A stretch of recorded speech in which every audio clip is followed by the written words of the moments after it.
द्रौपदी मुर्मू बचपन से ही दृढ़ संकल्प रहीं, सच के साथ मजबूती से डटे रहने वाली रहीं। उनके टीचर बताते हैं कि कैसे वो मॉनिटर बनने के लिए अड़ गई थी। सबसे ज्यादा नंबर लाने वाली द्रौपदी मुर्मू की क्लास के 40 छात्रों में से सिर्फ 8 लड़कियां थीं।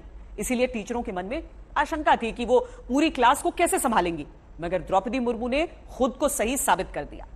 लेकिन क्या आप जानते हैं कि एक वक्त ऐसा भी था जब द्रौपदी मुर्मू डिप्रेशन में चली गई थी, उनका आत्मविश्वास कहीं खो गया था।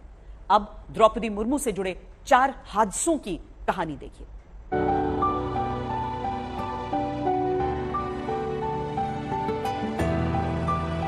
मेरी ज़िंदगी में बहुत सारे घटनाएं आई हैं। मैं तो बोलना, क्योंकि नेगेटिव बात को मैं थोड़ा बोलना नहीं चाहती, क्योंकि मैं इतने संघर्ष से आई हूँ। शायद किसी के जीवन में मैं भगवान को प्रार्थना करती हूँ मेरे जैसा घटनाएं किसी के जीवन में न आए।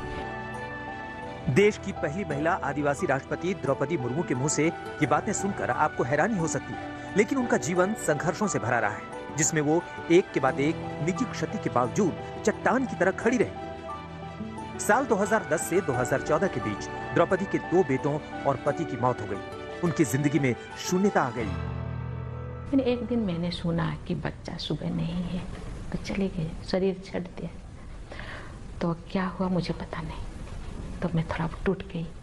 मैंने सोचा, अरे क्या हुआ ये जिंदगी। मैंने सोचा कि कुछ दिन के लिए मैं थोड़ा शांत हुई। उसके बाद डिप्रेशन में चले गए। डिप्रेशन में सब सोचे कि ये शायद नहीं रहेगी, ये मर जाएगी।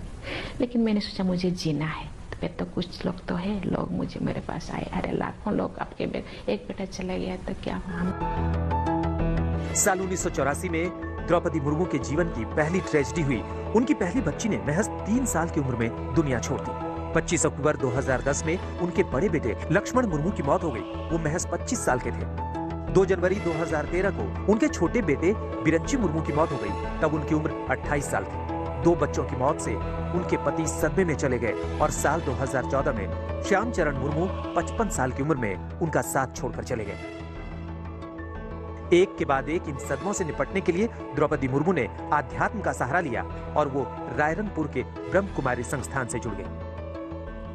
वो हम लोग को बुलाए और देखे, कोई भी शक्ति मुझे शांत नहीं कर सकता है। मैं बहुत ही टूट पड़ी हूँ। मुझे तो जिंदा रहना है, कैसे करके भी मुझे दूसरे के लिए जीना है।